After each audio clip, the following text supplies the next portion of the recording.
पिछले सोपान में हमने चर्चा की थी कि मैया सती का पातिव्रत धर्म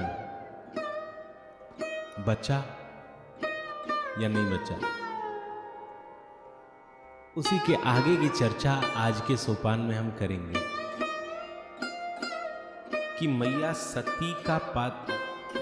सती से जो भी गलतियां हुई वो गलतियां स्वयं मैया ने की या किसी और कारण से हुई। भगवान शंकर इसके लिए क्या कारण मानते हैं, किस कारण से भगवान शंकर मानते हैं कि सती जी ने गलतियां की। आइए विस्तार पूर्वक इन्हीं विषयों पर चर्चा करते हैं।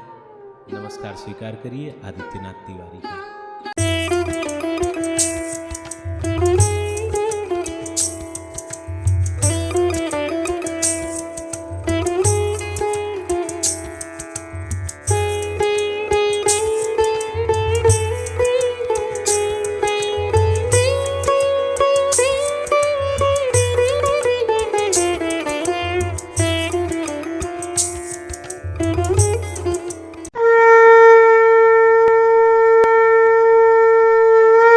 पिछले सोपान में हमने देखा और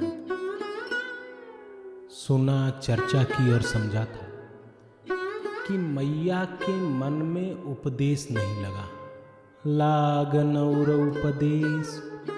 यद्यपि कि भगवान शंकर बार बार इसका समाधान प्रस्तुत करते हैं और बार बार उपदेश करते हैं, फिर भी मैया के मन में ये उपदेश नहीं लगा। यह संशय कब तक बना रहा? अगले जन्म में जब मैया सती पार्वती जी के रूप में जन्म लेती हैं, तब के जो प्रश्न हैं इसके समाधान मैया सती के समक्ष जो बाबा भोलेनाथ उत्तर रखते हैं, उन्हीं उत्तर के प्रश्न मैया के मन में तब तक बने हुए हैं। इसका अर्थ है कि मैया के मन में जो प्रश्न थे उनका समाधान बाबा के कहने पर भी नहीं हुआ। कारण इसका क्या था, इसको भी हमने पिछले सोपान में देखा था, चर्चा की थी कि इसका कारण केवल और केवल भगवान की माया थी। बाबा भोलेनाथ भी कहते हैं, लागन और उपदेश जदपि कह्यऊ शिव बार बहु, फिर बोले बिहसी महेश, हरि माया बल जानी जिया। एक बात यहाँ है कि यदि आप किसी को किसी भी तत्व या तथ्य के लिए बार बार उपदेश करते हैं और आपके बार बार उपदेश करने के बाद भी यदि समक्ष व्यक्ति उस उपदेश को स्वीकार न करे, यदि उसके क्रियाकलाप, उसके हाव भाव, उसकी मानसिक स्थिति उपदेश के अनुकूल न बदले, तो उपदेशकर्ता के मन में थोड़ा रोष आ जाता है, थोड़ा तो क्रोध आता है। अंत में ये बोल देता है कि जाओ जो मन करे वो कर लो, मैं तब से समझा रहा हूं, इतनी बार समझाया तुमको। मतलब कुछ भी थोड़ी खिज आएगी, थोड़ा क्रोध आएगा। लेकिन यहां कि लागन और उपदेश जदपि कह्यऊ शिव बार बहु, तो फिर बोले भी हंसी महेश, हंस के बोले कि हरि माया बल जानी जिया। भगवान भोलेनाथ, भगवान श्री हरि की प्रचंड माया की स्थिति को समझ के हंस दिए और बोले, क्या बोले वो आगे चर्चा करेंगे। तो बाबा भोलेनाथ हंसे इसलिए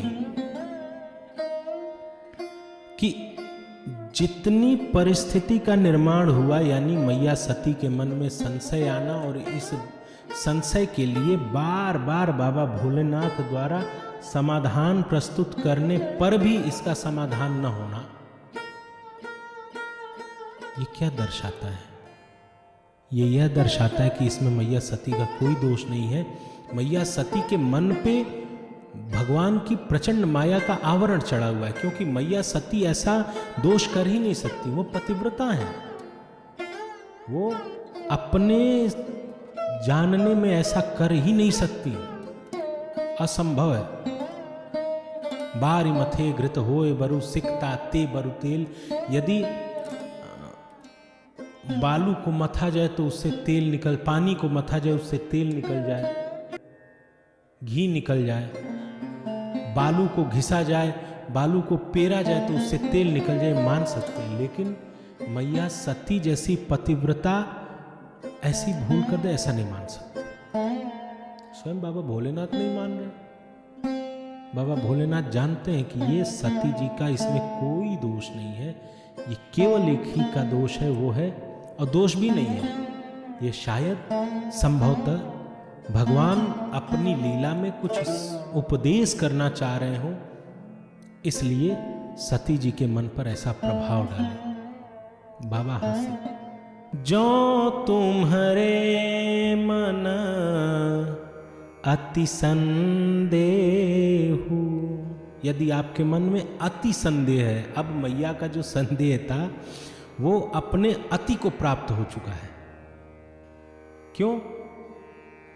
क्योंकि पहले तो एक सहज संदेह था जब उनका मन उलझा हुआ था, लेकिन इस उलझन को दूर करने के लिए जब बाबा भोलेनाथ ने समाधान प्रस्तुत किया तो यह समाधान मैया की ओर में न लग के वह संदेह और भी उलझता गया और अपने अति तक पहुंच गया। तो बाबा भोलेनाथ कहते हैं कि जो तुम्हारे मन अति संदेह, तो कीन जाई परीक्षा लेहू। देवी, आपके मन में जो अति संदेह है, एक काम क्यों नहीं करती हैं? इस अति संदेह के समाधान के लिए आप परीक्षण कर लीजिए। एक बात आप समझ पाएंगे कि यदि थ्योरेटिकल नॉलेज न उतरे तो सामान्यतः प्रैक्टिकल नॉलेज की ओर लेके जाते हैं। यदि थ्योरी नहीं समझ में आ रही है तो प्रैक्टिकल करके दिखाते हैं, तो प्रैक्टिकल की चीजें बहुत जल्दी उतर जाती हैं मन में। अच्छा है कि थ्योरी उतर जाए, ना उतरे तो प्रैक्टिकल। तो बाबा यहाँ थ्योरी बता चुके, मैया को थ्योरी उतर नहीं रही है, तो मैया बाबा ने कहा जाइए प्रैक्टिकल कर लीजिए। तो कीन जाई परीक्षा ले हो, परीक्षण करके देख लीजिए। और इस परीक्षण में कोई जल्दीबाजी नहीं कीजिएगा देवी, इत्मीनान से परीक्षण कीजिए और अपने मन के संशय को दूर कर लीजिए। बाबा भोलेनाथ पूरा समय देते हैं और कहते हैं कि तब लगी बैठिया हूँ बाट छाही। देवी, मैं तब तक बैठा रहूंगा इस बट की छाया में, कब तक? का जब लगी तुम ऐहूँ मोहि पाही। जब तक आप लौट के मेरे पास आएंगी तब तक मैं इस बट की छाया में बैठा रहूंगा। इसलिए हे देवी, आप बड़े इत्मीनान के साथ जाइए और जाके परीक्षण कर लीजिए।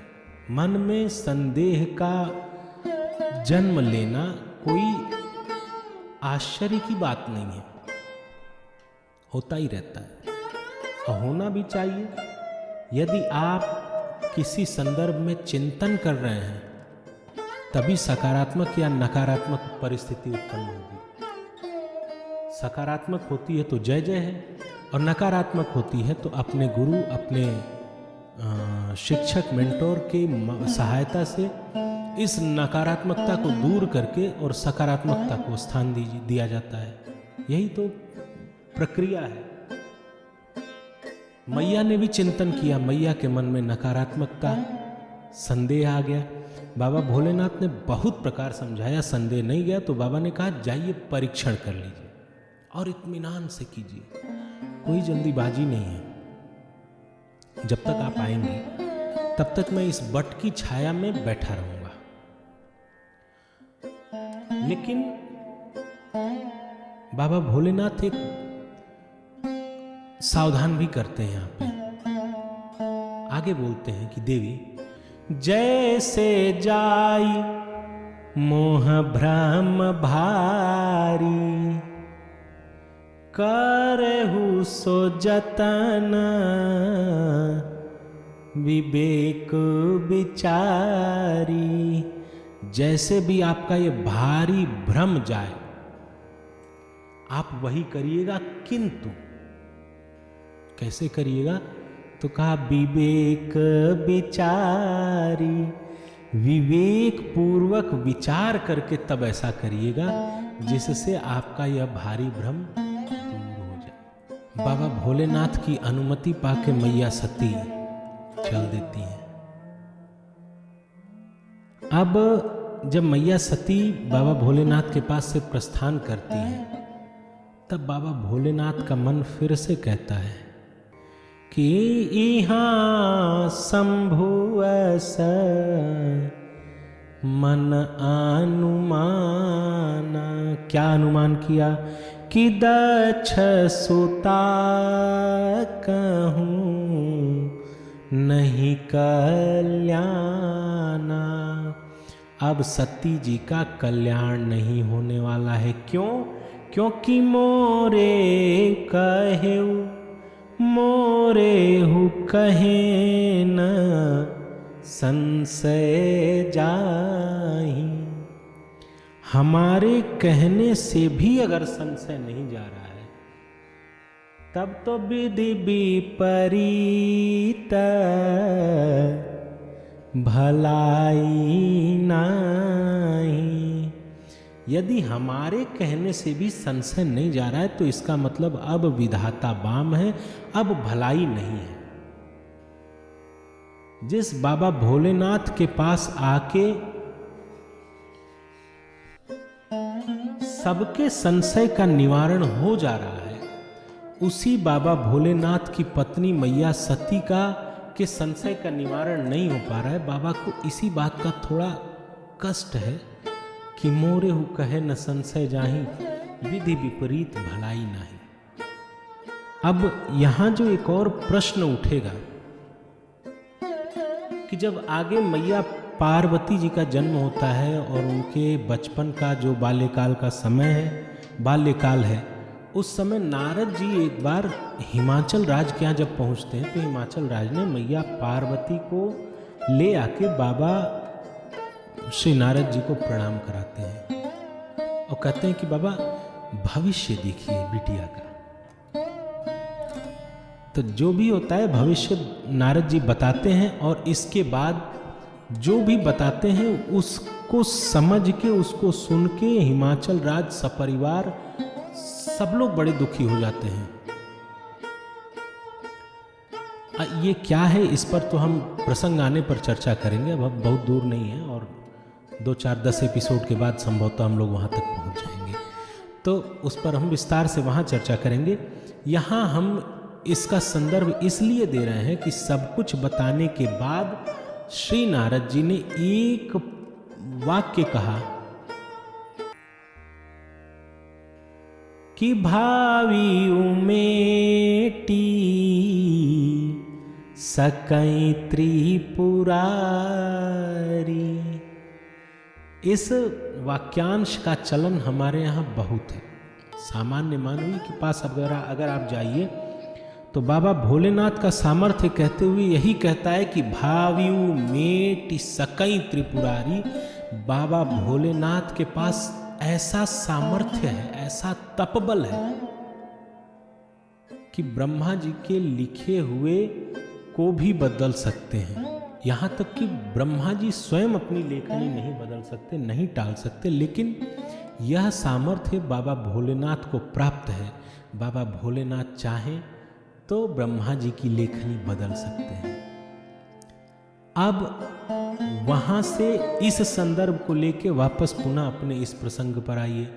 यहाँ बाबा भोलेनाथ क्या सोच रहे हैं कि मोरे हु कहे न संशय जाहि, तो विधि विपरीत भलाई नाही। भोलेनाथ सोचते हैं कि अब तो विधाता बाम है, अब भलाई नहीं है। तो यदि बाबा भोलेनाथ के पास इतना सामर्थ्य है कि विधाता की लेखनी को पलट सकें, बदल सकें। दूसरी बात कि मैया सती ने ही कहा था कि बाबा भोलेनाथ इतने सामर्थ्यवान हैं कि वो भविष्य, भूत, भविष्य, वर्तमान सब जानते हैं। तो यहाँ एक सहज प्रश्न उठेगा, एक तर्क उठेगा कि यदि बाबा भोलेनाथ दोनों ही परिस्थितियों को कर सकते हैं, और निस्संदेह कर सकते हैं, क्योंकि नारद जी का कथन है कि बाबा भोलेनाथ भावी उमेट सकें त्रिपुरारी, और मैया सती का विश्वास है कि बाबा भोलेनाथ सर्वज्ञ हैं। तो यह दोनों ही कथन अकाट्य हैं, एकदम सत्य हैं। तो फिर यहाँ आप देखिए, जहाँ जब मैया सती चलती हैं तो बाबा बैठ के सोचते हैं कि मोरे कहे न संशय जाही, तो विधि विपरीत भलाई नहीं। अब भलाई नहीं है सती जी की। तो पहली परिस्थिति में क्या बाबा भोलेनाथ यह नहीं देख सकते थे या नहीं देख रहे थे कि सती जी की भलाई नहीं है, तो उनको रोक लें। पुनः भावी उमेट सकें त्रिपुरारी, यह जो कुछ भी आगे घटित हुआ यह बहुत बहुत बहुत कष्टदायी था। आप मैया के उस परिस्थिति को जरा एक बार सोचिए। जो स्त्री पतिव्रता है, जिसके सांस के का प्रत्येक मन का जो चलता है, यानी जितनी बार मैया सांस लेती हैं उतनी बार अपने पति की अनुकूलता के स्वच्छ वातावरण में सांस लेती हैं। इतना संभल के और समर्पित जीवन जीने वाली हमारी मैया सती, और एक छोटी सी भूल, और इस भूल के कारण पति का परित्याग, कितना कठिन समय रहा होगा। और वो भी आप इसका अनुमान करिए कि यदि पति किसी बात से नाराज हो जाए और सब कुछ करे, बात न करे, या सब कुछ करे भोजन न करे, सारे कार्य प्रतिपादित कर रहा है, आपका सहयोग भी कर रहा है पति, सब कुछ कर रहा है, लेकिन आपसे बात नहीं कर रहा है, आपका बनाया हुआ या किसी भी प्रकार का भोजन नहीं ले रहा है। एक स्त्री के रूप में सोचिए वो कितना कष्टदायक समय होता है। और मैया सती के साथ क्या हुआ? एक छोटी सी गलती, और बाबा भोलेनाथ ने उनका परित्याग कर दिया। मैया बार बार पूछती हैं कि क्या हुआ क्या हुआ। बाबा कुछ नहीं बोलते हैं, बस भजन करते हैं और चलते जाते हैं। कैलाश पहुंचते हैं और 87,000 वर्ष की लंबी साधना में बैठ जाते हैं। और मैया अभी जो देख के आई बाबा भोलेनाथ का रुख, और इतने लंबे समय तक बाबा की प्रतीक्षा की जगह तो कुछ बतावें, आखिर क्यों ऐसा एकाएक ऐसा हमारी बातें न सुनना या सुन के अनसुना करना। फिर बाबा भोलेनाथ की तपस्या के बाद जब बाबा उठते हैं, जब राम राम करते हैं, तो फिर मैया जाती हैं, प्रणाम करती हैं। हर बार बाबा अपने बगल में आसन देते थे, इस बार बाबा अपने सामने आसन दे दिए। ये सारे संकेत कितना कष्ट पहुंचाने वाले होंगे। एक बार मैया सती के स्थान पर खुद को रख के देखिए। यहां तक कि मैया सती के देह त्याग तक की सारी घटनाओं को अपने आंखों के सामने देखिए, खुद को वहां रख के देखिए कि प्रतिक्षण कितना कष्टदायक होगा। तो इतनी बड़ी घटना घटनी थी। और मैया सती कौन थी? बाबा भोलेनाथ की पत्नी, उनकी भक्त, उनके प्रति समर्पित। तो जो अपना भक्त है, अपने प्रति समर्पित है, उसके लिए जो स्वामी है, जो पति हो, तो कुछ भी करता है। सांसारिक पति, सांसारिक स्वामी भी करता है, वो तो भगवान है, सर्व सामर्थ्यवान है। उनने क्यों नहीं किया? आखिर ऐसी क्या बात थी कि बाबा भोलेनाथ न तो अपना वो सामर्थ्य दिखाए कि हम आगे देखें कि क्या हुआ, न तो अपना वो सामर्थ्य दिखाए कि भावी उमेट सकें त्रिपुरारी। आखिर अभी तक तो मैया के मन में संशय था। संशय आना कोई बड़ी बात नहीं है, मन में संशय आ ही जाता है, मन का विकार है, उत्पन्न हो जाता है, उसका समन हो जाता। अभी तो मैया से कोई गलती नहीं, कोई भूल नहीं हुई थी, फिर बाबा ने ऐसा क्यों किया?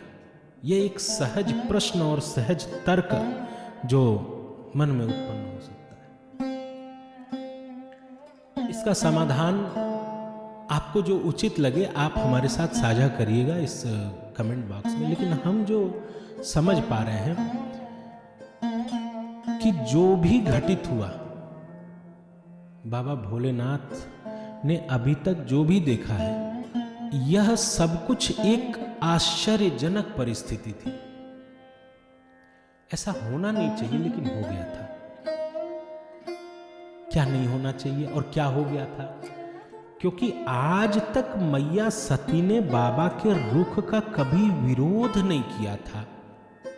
यहां तक स्वप्न में भी, मन से भी कभी ऐसा नहीं हुआ कि बाबा भोलेनाथ की कोई मति हो, कोई किसी तथ्य पर बाबा भोलेनाथ ने समर्थन किया हो और मैया ने उस तथ्य को स्वीकार करने से मना कर दिया। जिज्ञासा अलग बात हो सकती है, लेकिन कभी भी ऐसा नहीं हुआ था कि बाबा भोलेनाथ के समक्ष या किसी भी रूप में मैया सती उस तथ्य को अस्वीकार करें जो बाबा भोलेनाथ बड़ी दृढ़ता से मान रहे। आज पहली बार ऐसा हुआ था।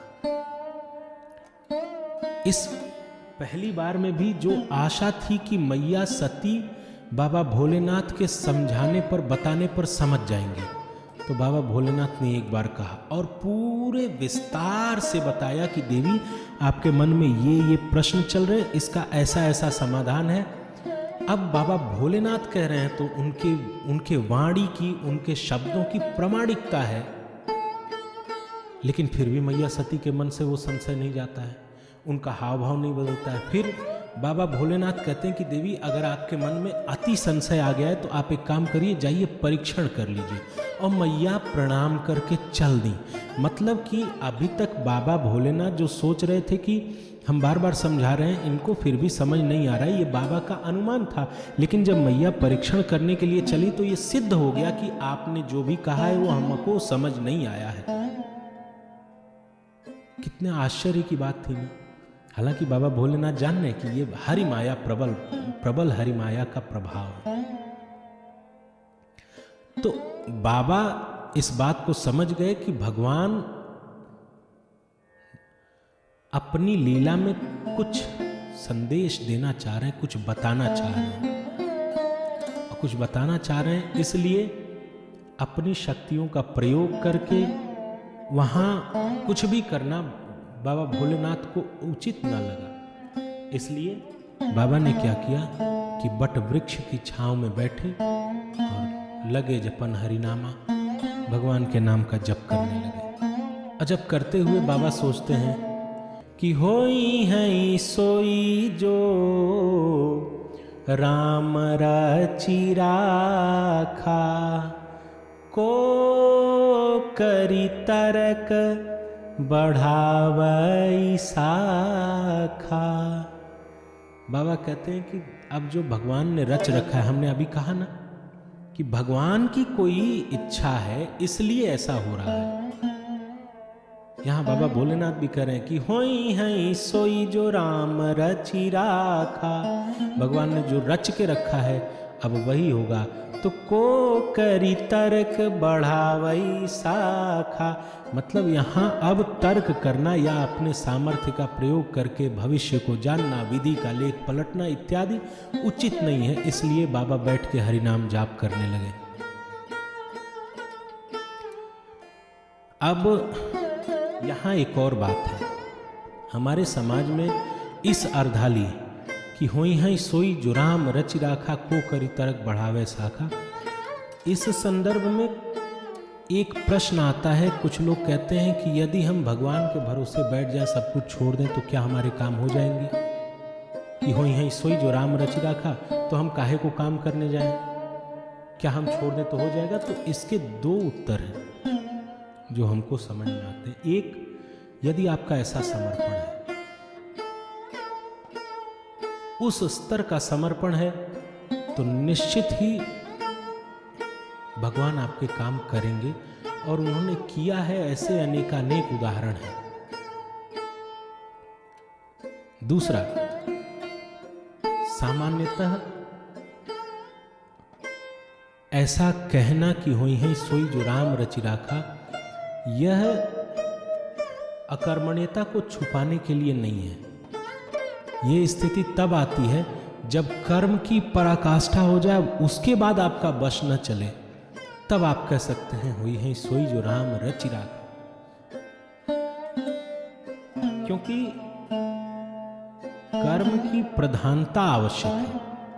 कर्म प्रधान इस कर्म के प्राधान्य के संदर्भ में इसी ग्रंथ में वशिष्ठ जी ने उपदेश किया, कर्म प्रधान विश्वकारी राखा, जो जसु करे सो तस फल चाखा। कि कर्म प्रधान है, यह विश्व कर्म प्रधान है, जो जैसा करेगा उसको वैसा फल मिलेगा। और अकर्मण्यता के संदर्भ में यदि हम केवल भगवान के भरोसे बैठे रहें कि पता चले कि हमारा कोई हमारे हिस्से का कार्य है और आलस लग रहा है, जब भगवान देखेंगे जो करेंगे, नहीं। लक्ष्मण जी इस संदर्भ में बड़ा सटीक और बड़ा प्रखर अपना विचार रखते हैं कि कादर मन कहूँ एक आधारा, देव देव आलसी पुकारा। केवल देव के सहारे रहना ये आलसियों का काम है, और कादर मन यानी पौरुषहीन मन का एक ही आधार है कि वो हर काम भगवान के भरोसे छोड़ देता है। भगवान ऐसा नहीं, ऐसा करना नहीं है, ऐसा करना नहीं है। कर्म की प्रधान, जैसे हम पौधा लगाए, हमने मिट्टी बहुत अच्छे से तैयार की, खाद डाला, उसमें समय समय पे पानी दे रहे हैं, पौधे की सुरक्षा के लिए हमने बाड़ लगा रखा है। सब कुछ होने के बाद अब पौधा बढ़ेगा, इस पर हमारा वश नहीं है। तो सब कुछ करने के बाद अगर कोई कहे कि तुम्हारा पौधा कितने दिन में बढ़ेगा, तो यहाँ हम कहेंगे कि होई है सोई जो राम रचि राखा। अब हम मिट्टी तैयार न करें, पौधा लगाएं नहीं, और हम कहें कि होई है सोई जो राम रचि राखा, भगवान चाहेंगे तो पौधा लग जाएगा, ऐसा नहीं। कर्म तो करना पड़ेगा। कर्म की शून्यता तब होती है जब आपका समर्पण उस स्तर का हो जाए जो कि कुछ लोग ही कर पाते हैं। वो इतना सहज विषय नहीं है। फिर कर्म की शून्यता करने के लिए वो समर्पण तब आएगा जब भगवान के द्वारा ली जा रही परीक्षाओं में भी आप बड़े प्रसन्न रहेंगे कि होई है सोई जो राम रचि राखा। विपरीत से विपरीत परिस्थितियों में आप मुस्कुरा रहे हैं कि वाह साहेब, ये परिस्थिति देख के आपने हमको कष्ट नहीं पहुंचाया बल्कि अपने और करीब खींच लिया है। और इस तरह का समर्पण हो तो भगवान अवश्य करेंगे, नहीं तो सामान्यतः आपको कर्म तो करना ही पड़ेगा, करना ही चाहिए। बिना कर्म के फल की इच्छा करना और बिना कर्म के किसी फल को प्राप्त कर लेना भी समझ लीजिए एक तरह से बहुत बुरा है। बुरा क्यों है? बुरा इसलिए है कि जिस फल को प्राप्त करने में आपका स्वेद न लगा हो, आपका पसीना न बहा हो, आपका श्रम न लगा हो, ये समझ लीजिए कि वह आपके लिए विष है, अमृत नहीं है। तात्कालिक प्रसन्नता, तात्कालिक खुशी सब कुछ मिल जाएगा, लेकिन लंबे समय में वो आपको बहुत कष्ट देगा। इसलिए आवश्यक है कि किसी भी फल को प्राप्त करने के लिए कर्म करके स्वयं को उस योग्य बनाइए, और इस योग्य बनाने के क्रम में जो भी आप कर रहे हैं वो भगवान को समर्पित कर दीजिए। और करने के बाद, इस कार्य को करने के बाद तब कहिए होई है सोई जो राम रचि राखा, निश्चित रूप से आपको बहुत अच्छा फल प्राप्त होगा। खैर, इस पर हम विस्तार से कभी और चर्चा करेंगे। आज का समय हमारा अपनी पूर्णता की ओर है, इसलिए आज के सोपान को हम यहाँ समाप्त करते हैं और आपसे विदा लेते हैं। पुनः मिलेंगे अगले सोपान में इस कथाक्रम के अगले अंश के साथ। तब तक के लिए अनुमति दीजिए। सादर जय सिया राम, प्रणाम।